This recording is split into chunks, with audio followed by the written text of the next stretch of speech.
Hi, good afternoon, everyone. My name is Chris Buckley, and I'm part of the I-405 Improvement Project Community Outreach Team. Thank you for joining us today to discuss upcoming activities for the Montecito channel. I'm here with Nikki Wright, and we'll be providing a brief update on the project, and then we'll focus on the Montecito channel activities. Now, a little housekeeping. Nikki? Thanks, Chris. Hello, everyone. After the presentation, we'll have a Q&A session where participants will have the opportunity to ask questions. If you wish to ask a question during this Q&A portion, click Q&A and type your question and then click send.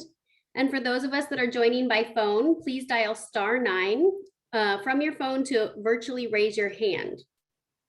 We'll then call on the caller using the last 4 digits of the phone number, and the caller will hear a message that is it's their turn to ask a question, and from there you can press *6 to unmute yourself. We also have some resources for you, including the project fact sheet, our bridge map and fast facts, and our Express Lanes FAQ and the Express Lanes access map. So we'll link those documents in our chat, and you can download those at any time during the presentation. We'll also be sharing a link to sign up for project alerts. You can sign up for project-wide alerts or bridge-specific alerts.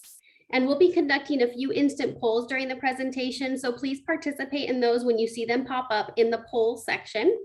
And we'll be sending out an electronic survey after the meeting, and we'd really appreciate your feedback. So I'll share my screen.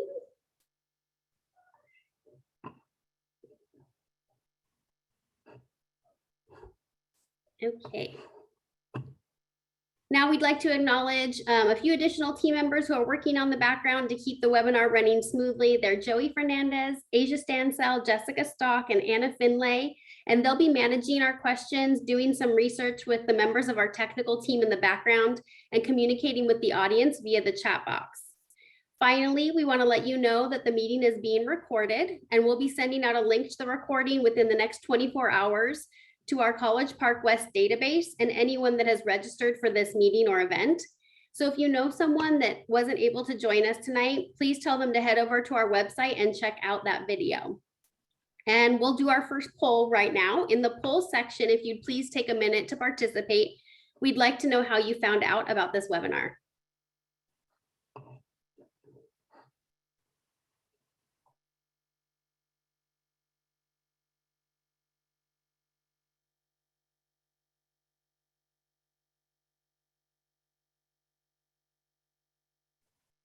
All right, we're seeing answers come in real time here. It looks like a lot of people received from a friend or a neighbor or the flyer, which is great. All right. Thank you. So now we'd like to provide just a brief overview of the project and the status update, and then we'll talk a little bit more about what's coming up in your neighborhood at the channel.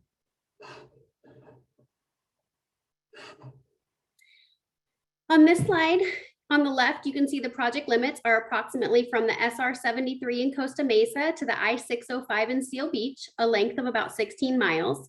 And on the right, you'll see that on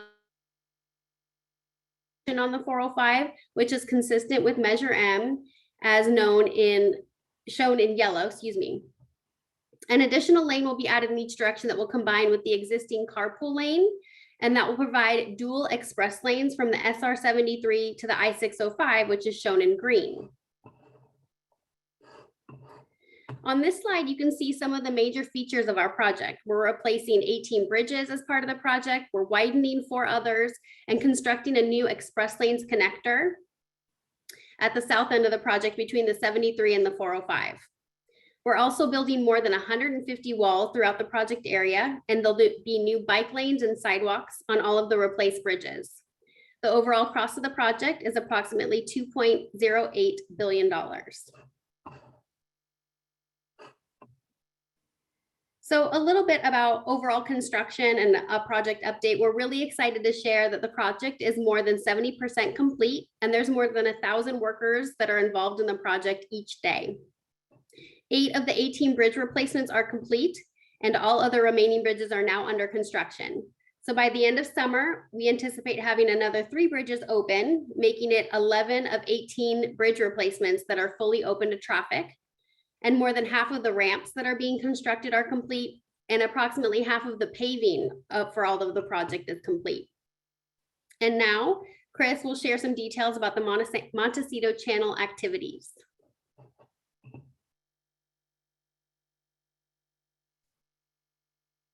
Excellent. Thank you, Nikki. Appreciate it. Moving to the next slide. So now, as Nikki mentioned, we're going to focus on the Montecito Channel and all of the activities related to the channel near your community. As part of the project, the Orange County Flood Control District requires that we construct several channels. 2 of those channels are the Bixby Channel, which runs along the 405-605 connector, and that's near Rossmore, and the Montecito Channel, which connects to the Bixby Channel and runs west toward the Los Alamitos Channel. And it connects with the Los Alamitos Channel right there at College Park Drive, right behind Purdue, I believe it is. So the channels are being widened to provide increased capacity because the flood control district's goal is to protect the county from the threat and damage of flooding. One of the first steps in this process is going to be to construct a bypass for the channel, which crews are working on now. Just move this out so I can see the slides as well. So you'll notice, I'm sorry, let me just make sure I have this correct. Nikki, can you go back to the first slide? Oh, I'm sorry, we are still on the first slide. My bad. Right. So I just want to talk about the phases of the work. Well, we've got the first step, which is to construct the channel bypass. Then the next step is going to be shifting traffic to the outside of the connector between the southbound 405 and the westbound 22. And we'll show you that on a map in just a second here, on a plan view in just a moment here. So the project is going to be conducted in 2 phases. The first phase will focus on the area west of the connector, and the second phase will cover the area east of the connector. So in general, activities for each phase include excavating the area and installing shoring, demolishing the old channel and constructing the new channel. Please note that the channel is being constructed away from homes and toward the freeway. So the walls between the channel and the first few homes on College Park Drive, as well as those on Purdue Circle, will be protected in place. Let's move to the next slide if we can. So in this slide, and maybe you can zoom in a little bit, Nikki, too.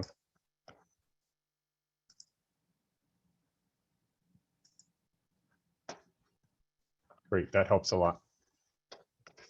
So this shows you, please note also that north is pointing down and to the right, right? So here is Purdue, here's College Park Drive running along here as well, right?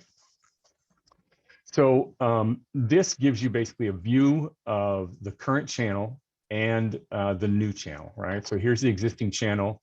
Here's where the new channel is going to go, being constructed.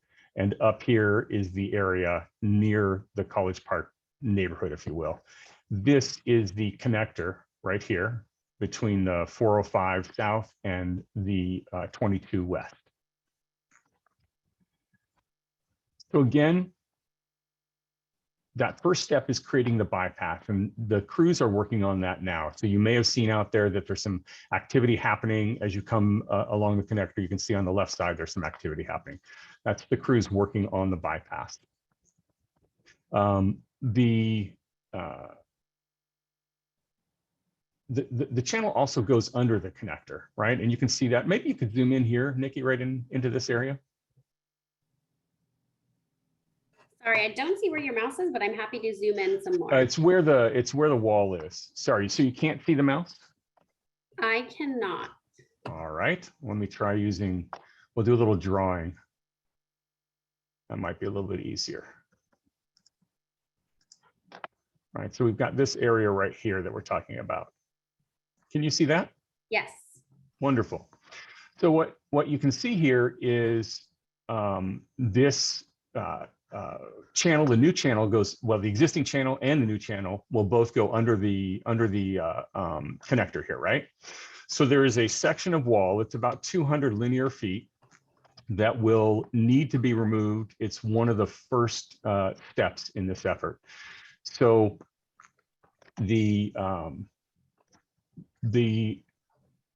First they'll be installing some shoring right in this area here, and I'm going to again draw a little bit of line here. They'll be installing some shoring right here, right on this side of the connector, and this is on the other side of the sound wall from residents and away from you. Then once that's completed, they will shift traffic onto this side of the connector, right? So they'll move it traffic, basically in this case, it'll be a little bit toward the east, right? So they'll put traffic over here essentially. And that will allow them to create a work area on the west side of the connector, closest to homes, right? And once they create that work area, one of the first steps will be to demolish this about 200 linear feet of wall. And that's because they'll need to get in here and excavate, right? And then demolish the existing channel, then reconstruct the new channel, and finish up by reconstructing the sound wall that was removed right here. So as we move into phase 2, after they complete this portion, there you go, thank you. After they complete that portion, they will reconstruct the sound wall, and then they will move to phase 2, which involves doing the same work, but on the east side of the connector. So the sound will be reconstructed as part of the first phase, and then work will start on the second phase. So in terms of schedule, that in part is governed by the flood control district requirements that no work is allowed to occur in the channel until mid-April. However, activities can occur outside of the channel. And again, removing that portion of the sound wall is one of those activities. The contractor anticipates that to occur as early as the week of April 11th. Before the wall is removed, however, crews will install temporary sound barriers. That's basically going to be fencing with sound blankets on them. And that will go, I'll come back here to the presentation, get another line going. And the intent is to basically have the sound blankets in place, you know, across here to then right where the channel connects to the wall. They can't go past this area, but there are the backyard property walls along here, right? So that'll prevent sound from coming in to the greatest degree possible. It's not going to be like the sound wall, but it will be some help. Definitely some help, but you will be hearing sound. All right. So before the wall is removed, they'll install those sound barriers, and then get moving on the wall demolition, which, as I mentioned, will start somewhere potentially the week of April 11th. It may push a little bit, and then they can get in the channel as of April 15th. The work throughout the whole thing is approximately 8 months. That's what's anticipated. We know that with construction schedules, there are always factors that might influence the schedule. It may be site conditions that are encountered. It may be weather for some reason. It may be an issue of resources. But the contractor is well aware of the importance of completing this work quickly, in particular because they have to actually be out of the channel itself by early October. There may still be some work to do outside of the channel, but definitely by October they'll be out of it, and the work in there should be completed. Can you take us to slide 7, Nikki? And you probably have to zoom out a bit. Sure, and I'll remind people that if you have a question, please use the chat, the Q&A box, excuse me, and type in your question there, and then we'll answer that right after we're done sharing this information. Perfect. So this slide gives you a sense of the size of the new channel. In addition, you can see, well, I'll just talk a little bit about the box culvert portion of the channel, right? So this will be constructed here. There's the sound wall, and a portion of that again is going to be removed, right? So you've got houses to the left, right? Or correct, I should say. And then in the channel itself, if you can go to the picture on the right, you can see that the channel is actually going to be twice as wide as the existing channel was, or is rather. And the existing one is an earthen channel. This is going to be a concrete channel through here. The channel, as I mentioned earlier, is going to be built away from homes, right? So we're not widening toward the homes in any way. You can see the utility lines there. There's a SCE line that goes right through the channel area. So that's one of the utilities that have to be relocated. There are 2 city water lines running through this area, and both of those will have to be relocated.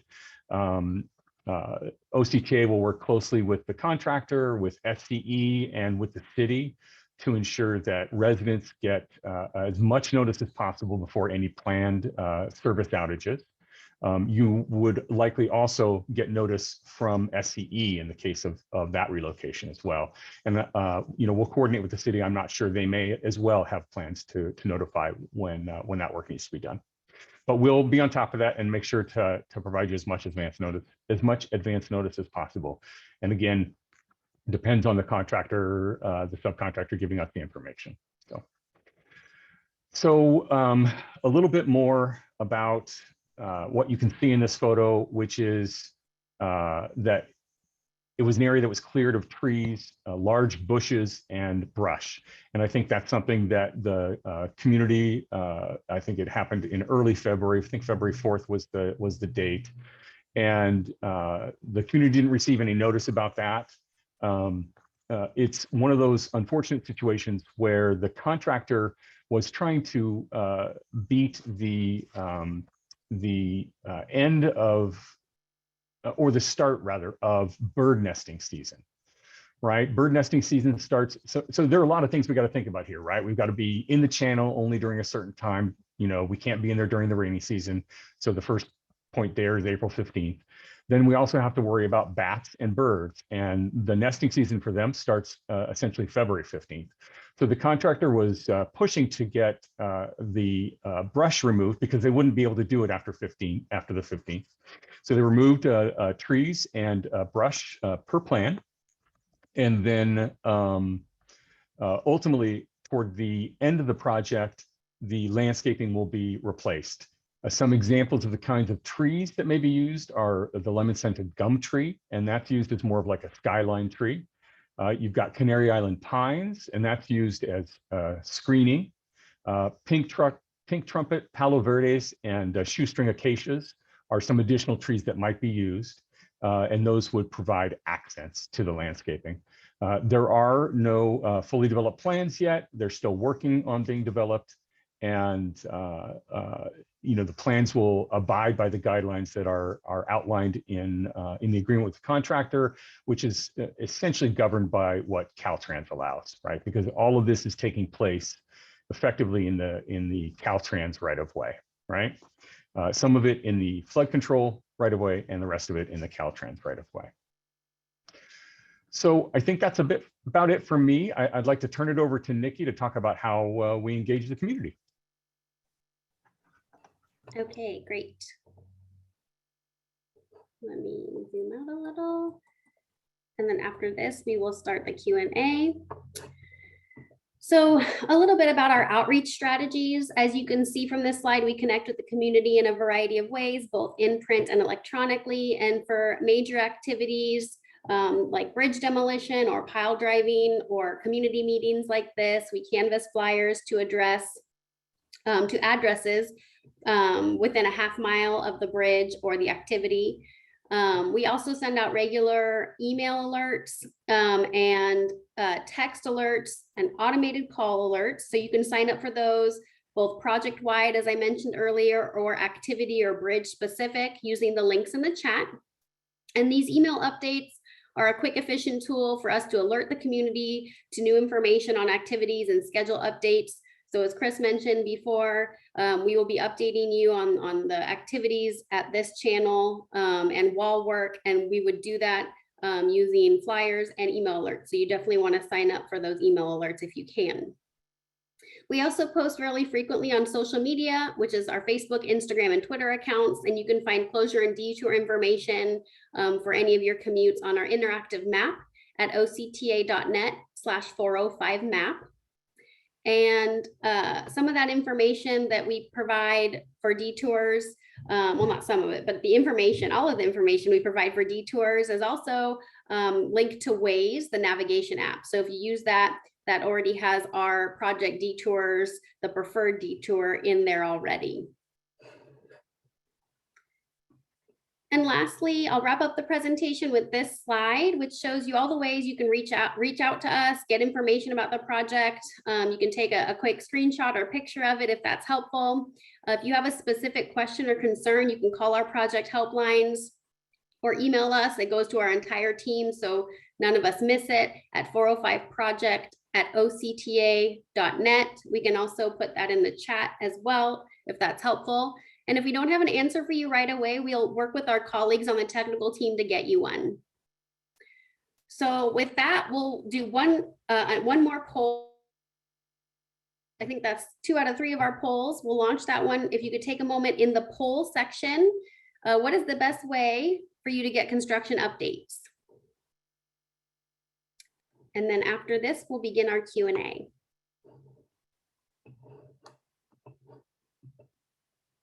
I see we have a few questions already, which we will get to in order that they come in.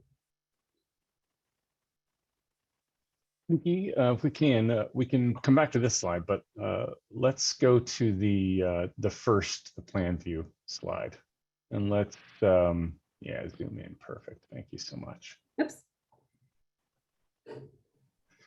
We hesitate to use these drawings because they can be very confusing, especially because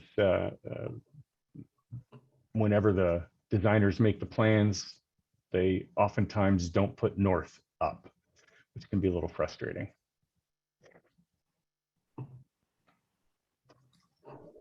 Okay. There we go. All right. So first question is from Councilmember Moore. Thank you for joining us, Councilmember. Could you please provide the timetable for when the wall will be put back up? Will that be done by October?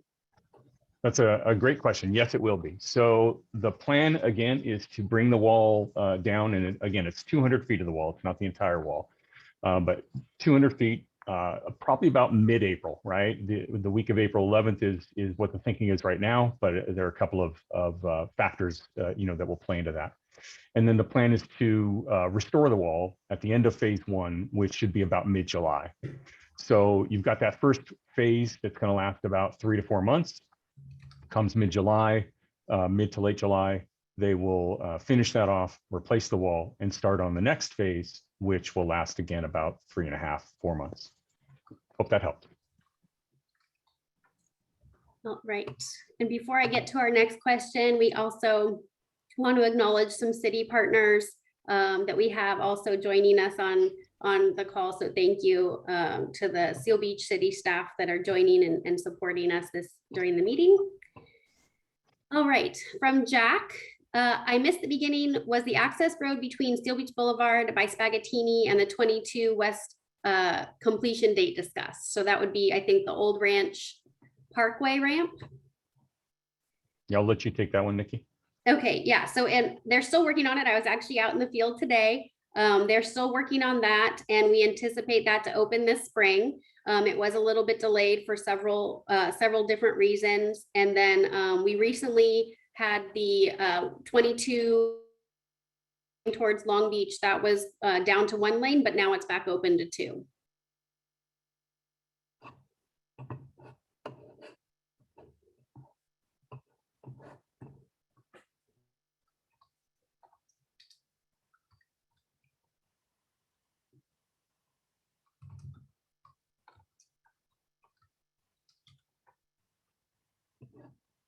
Is that it for questions at the moment right now, Nikki? Sorry about that. I think my internet froze a little bit. We just had one come in. And then I see if you do have any questions, please don't raise your hand. Please go ahead and type your question in the Q&A section and we'll get those to you. Amy has the next question. Thank you for this meeting. Thanks for joining us, Amy.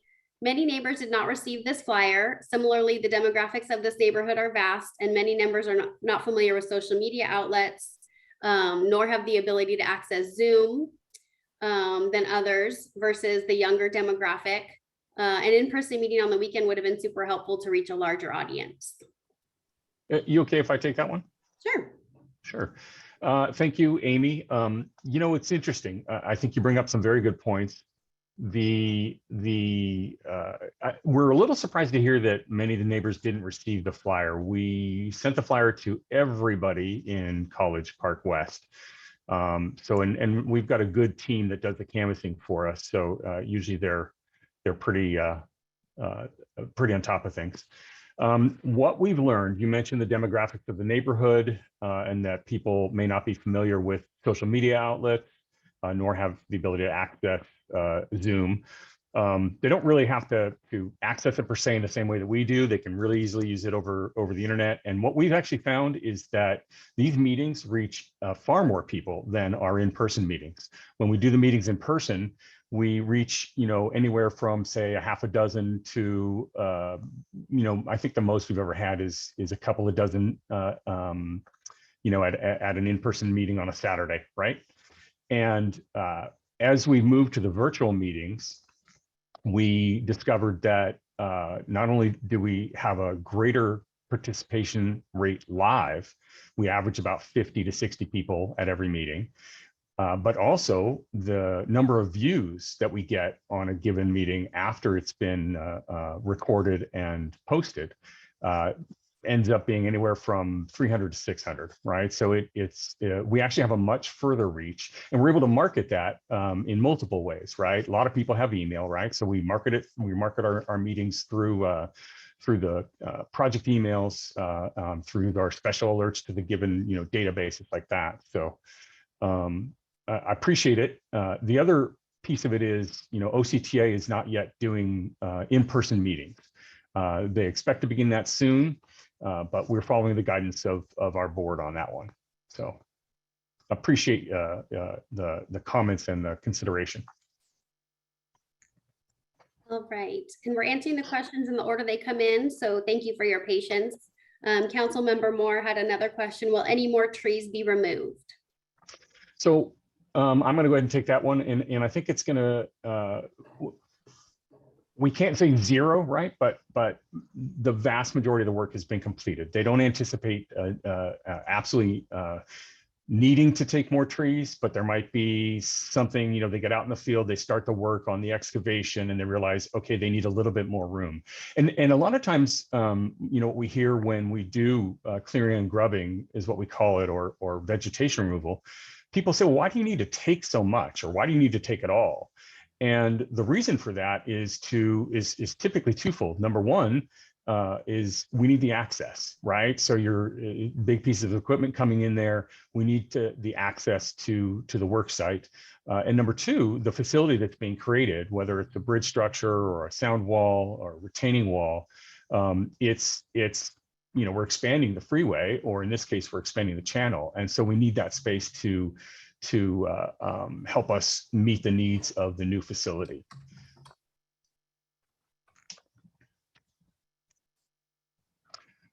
There was oh, I'm sorry, go ahead, Nikki. Okay. Oh, no, sorry. Next question is from Jack. Can you be more specific than spring? And I think you're referring to Old Ranch Parkway. We're hoping by the end of April, but there's a lot of work that needs to be done, and city approvals and all of the approvals from Caltrans and OCTA. So right now our information that we're putting out is spring, and hopefully it's very soon. All right. Next question is from David. Will the 7th Street off-ramp from 605 South be closed during construction? And I don't believe that will be closed. I don't think so either, Nikki, but let's verify with our technical support team in the background, please, just to make sure. Sounds good. We'll circle back on that one. The next question is from Lauren. I missed the very beginning, so I'm not sure if this was mentioned. It's hard to tell on the map, but will the construction impact the entrance and exit of College Park West neighborhood? I'm gonna step back to the last question, if I may. It's important to note that the connectors in the area, including this connector between the 405 and 605 south to westbound 22 and thereby 7th Street. There will be intermittent closures, right? There will be nighttime closures potentially certainly through this project, but there's additional activity besides the channel work that needs to be done. And so the contractor has been authorized to close the connector at night. And the best way to keep track of that, we don't have a schedule of those closures at this time, but the best way to keep track of that is to it'll be included in Waze. So if you use the navigation app, that's terrific. If you don't, you'll be able to find it on our project website. And I think we've got some links in the chat that drive you to that. And then of course we have our interactive map and it will be listed on there. If you're driving, definitely recommend using Waze. It's the best tool because it will route you around the closures to detours that have been approved by the cities, right? So it keeps you off the neighborhood streets and on the main arterials. But that's your best bet. But there will be closures of the connector primarily, if not mostly, at night. Sorry about that, Nikki. No problem. No problem. So Lauren's question was, will the entrance to impacted? Yeah, so will the construction impact the entrance and exit of the College Park West neighborhood? And the answer to that question is no. The contractor has committed, and this is, probably the main reason not the main reason, one of the other benefits of taking down the wall for the contractor, that's their access points. They'll be coming in and out of the work site there and not going on College Park Drive. Okay, are you able to hear me? Yes. Okay, Zoom just kicked me out. I'm so sorry. Technical difficulties are always fun. So let me share my screen again. Hopefully you can see that. We can. And get right back. Are we ready for the next question? Yep. Okay. Kathy asked how many trees were removed that did not plan to be removed along College Park Drive. And I think that was something you did mention. Right. So the trees that were removed to prep the area for this channel work, those were all removed per plan. There was a lot of large brush out there too. I mean, obviously you guys had a nice screen there going, different age of landscaping. But the trees that were removed per plan. And again, they need to create this space both to access the work site and to construct the new channel. All right. And Kim had the next question. My house backs up to the area where the work will be done and where the trees were trimmed. What days of the week and hours will the work be done? It seems that when the trees were removed, they were not to start work until 7, but they began prepping around 6:15 a.m. This included backup trucks and beeping, talking very loudly, not realizing their voices were carrying, and we can hear their conversations. Hope this work is not done during the night hours or any noise before 7 a.m. So this is a question we get pretty regularly, and it's not. It's definitely something that is a frustration, right? Night work and versus day work, when the shifts start. I'm going to give you a sort of a little bit of background on the shifts and what the thinking is for this particular set of activities, and then a little bit more background about why it's sometimes noisy.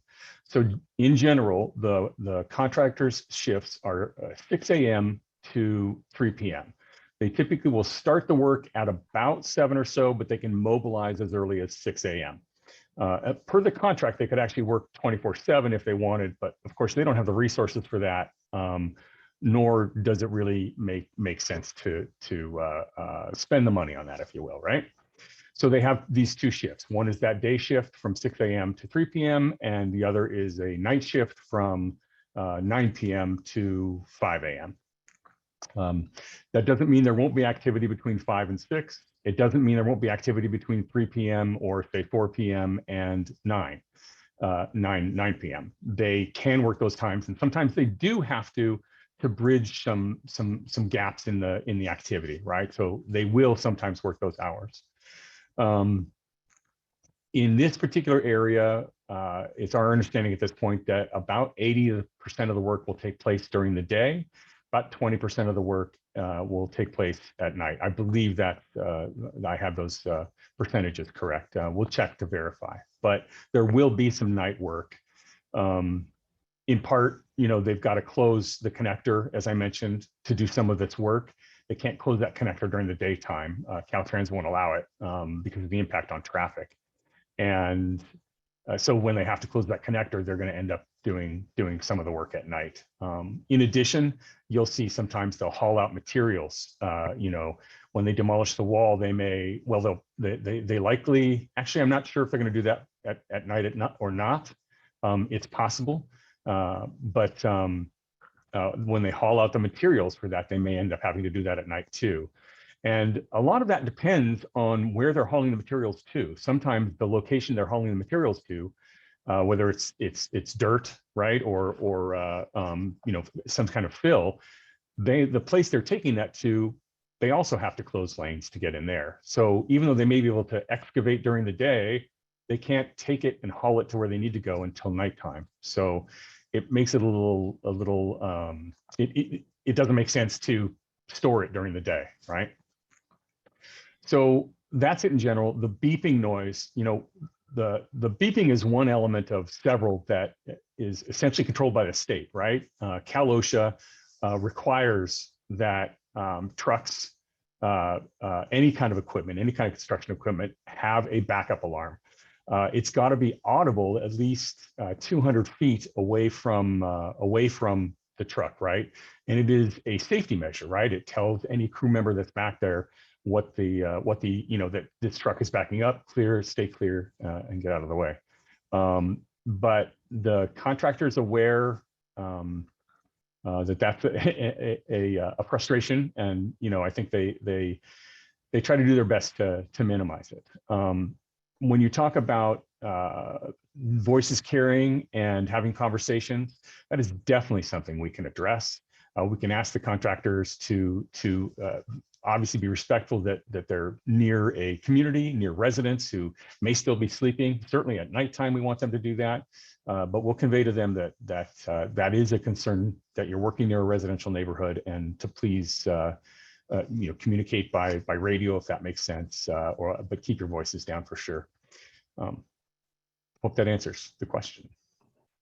Yes, and we know construction is not a good neighbor. And we know, West County Connectors project was also a project that you guys went through construction. So we just really appreciate your patience. And, that's why our team is here to echo everything else, Chris said. Let us know if you have questions or concerns by all the ways that you can contact us. And then we'll work with the contractor to address everything that we possibly can.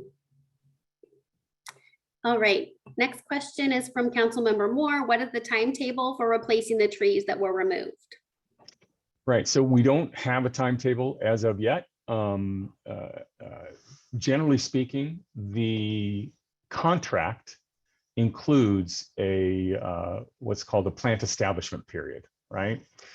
And that's the amount of time that the contractor is required to sort of monitor the landscaping that they've installed. And generally speaking, they wait till the end of the project to install landscaping and irrigation systems, because they don't want that landscaping and irrigation to be affected by ongoing construction activities. So they may plant plants or install irrigation or install controllers that end up getting damaged, and they have to replace that, because they're in the plant establishment period, right? They would replace it anyway, of course, but they want to minimize the impact on what they're installing, both in terms of the landscaping and the irrigation systems. And thereby, the way they do that is to handle the landscaping work toward the end of the project, which is late 2022, 2023. So later this year, next year. The question about replacing the plants here in particular is something that I know that OCTA, the contractor, and the city will discuss. So it is an issue that we know is important to the community. Okay, and Karen, nice to see you on the meeting. I saw that you were previously registered as Amy, so thanks for letting us know. What will the landscape look like, and is there a current plan? And I think we talked a little bit about that earlier. Right. There is not a plan in place right now. They're still developing the plan. The plan is driven by certain guidelines, right? Caltrans guidelines. There's a document in that's part of the project that speaks to the landscaping that's allowed. So that's used as our guide as well. We have to stick within a certain sort of set of parameters. Obviously, drought tolerant is an element of that. But I'll tell you a few of the trees, the kinds of trees. I'll reiterate that. So and again, the anticipation is that the landscaping will be replaced toward the end of the project. The kinds of trees we're talking about, like a lemon-scented gum tree, right? And that's a really tall skyline tree. Canary Island pines is another one that's used for screening. And then they would have some accent trees in there, like pink trumpet trees or Palo Verdes or shoestring acacias. Those are just examples. Nothing's been defined, by a specific plan or anything like that.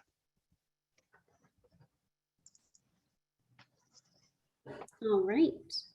I do want to mention one thing more about landscaping, and that's that a lot of times we get the request to plant mature trees, right? Can you make the trees, install those trees as big as the ones that you cut down?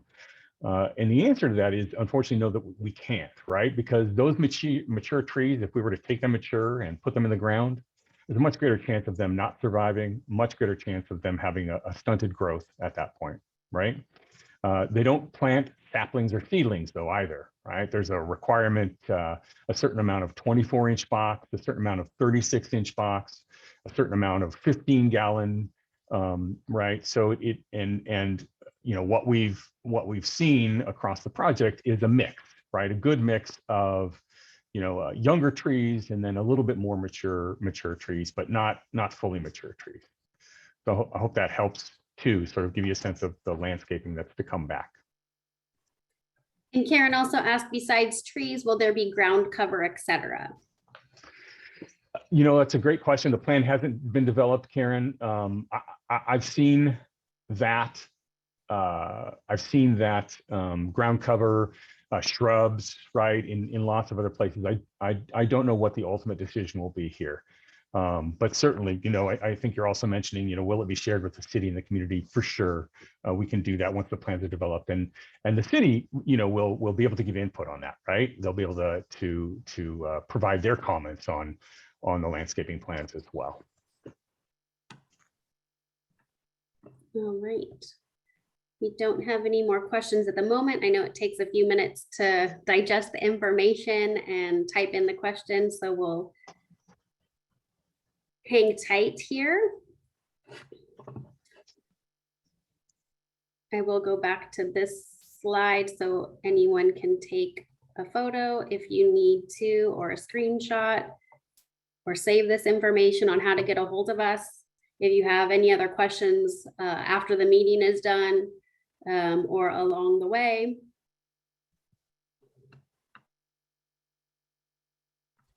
Yeah, I think one of the things that we do also, in addition to the polls, and correct me if I'm wrong, Nikki, but we'll be sending out a survey, ask for your input about the meeting, any additional questions you might have. You can always send us via email. If there's anything that we couldn't answer, typically, what we would do is reply to everybody. We'd send to everybody responses to those questions. I think we've answered everything okay, but anybody who signed up for the meeting, we send it to, and College Park West community has been great about sharing information as well. So that's obviously a great help to us. I know both Karen and Amy, I worked with on the West County Connectors project as well.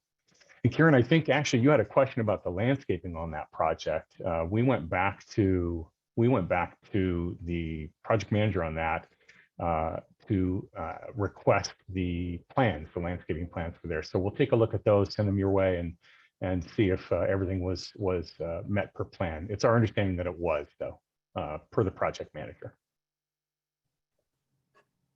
And to add what you said, Chris, about posting, information with the neighborhood, we're not able to be on Nextdoor as an agency. Otherwise, we would certainly use that platform because we know how many folks and many different neighborhoods, use that. So we really do appreciate our project information being shared, as Chris said. And we do have another question that came in from Kim, making sure water trucks will be used to keep the dust down.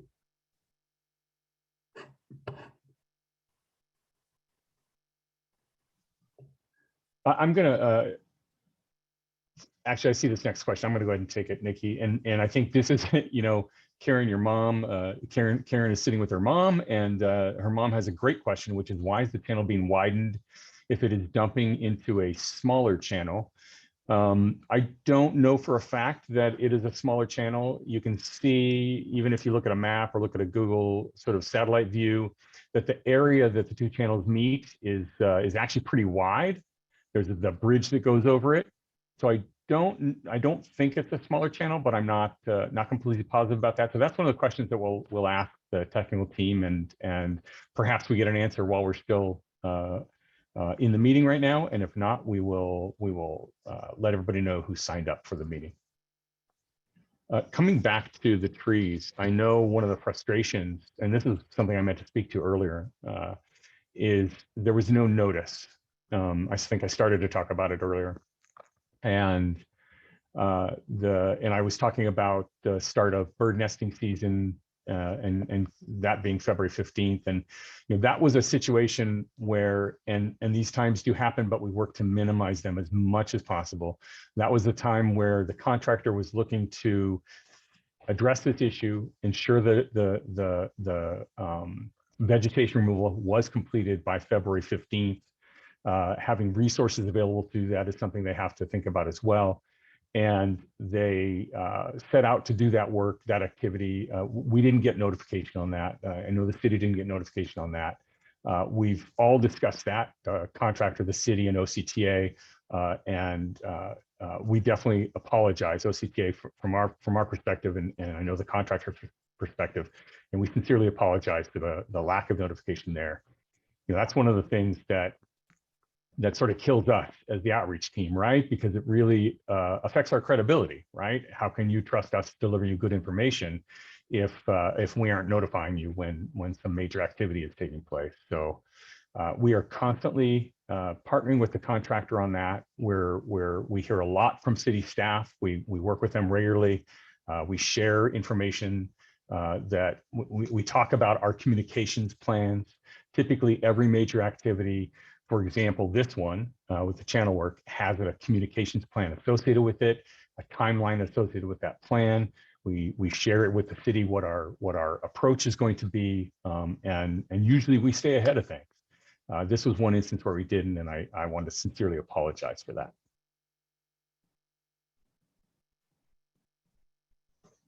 Nikki, do we have anything else? We don't have anything else at the moment. Just circling back to Kim's question, so sorry.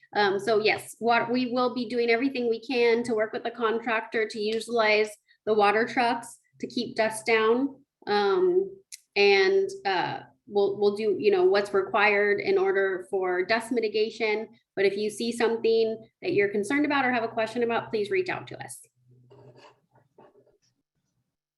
Yeah, Karen's mentions that hoping that the landscaping will be beautiful after this project. We will work hard to make that happen. The city is on this call. The contractor, I'm sure, will be hearing about the results of the call, and you have us and the project manager in your corner as well.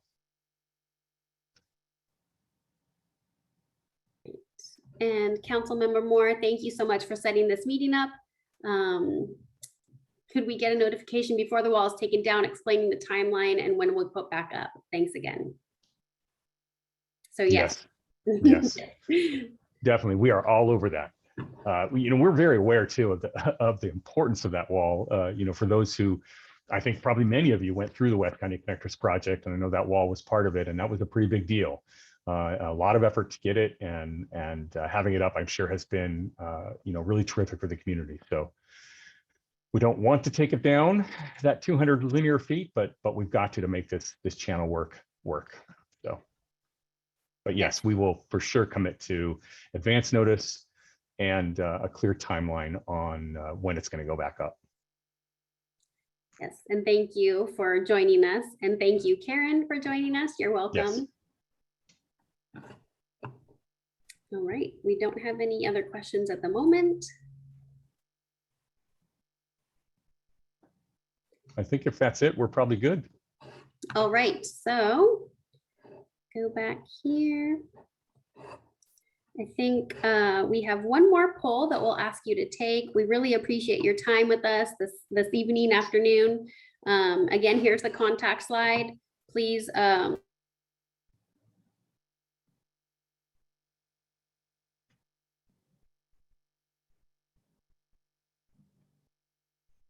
sending a link to this page. So sign up for that database if you're not already in it. Encourage your neighbors to, and we'll also be sending out to anyone that registered for this event. So those two groups, in case there's no overlap, we're going to do that. And again, thank you again. We'd like to know how this worked for you. Would you like to see more virtual meetings on construction updates? It looks like quite a few have said yes, so that's great. Nikki, I just want to emphasize again the importance. So we have a communications database dedicated to College Park West. So please do sign up for it, but share that information with your neighbors as well. I believe, if I'm not mistaken, the information was on the flyer. It carries a QR code. You can just point your phone at it and it'll take you right to the sign up website. You can sign up for College Park West specific updates, Field Beach Boulevard updates, Bolsa Chica Road, any of the bridges, along the project. So, our tendency is to look at the area and say, okay, these folks are going to be at minimum interested in the things that are happening right by their homes. But in the case of College Park West, that includes 605, right? And there's a little bit of work going on up there. I don't think we have a Rossmore database per se. Maybe we do. But if that's something you're interested in, sign up for that as well. And if not, we'll try to include Rossmore items, in the College Park West database, acknowledging, of course, that it's not where you live, but the activity is outside, adjacent to there. So it may be of interest to you, particularly if you're taking that Old Ranch Parkway new ramp. All right. It's great. Well, thank you again so much. Have a wonderful evening, and we will be in touch. Thank you, everybody. Appreciate your time.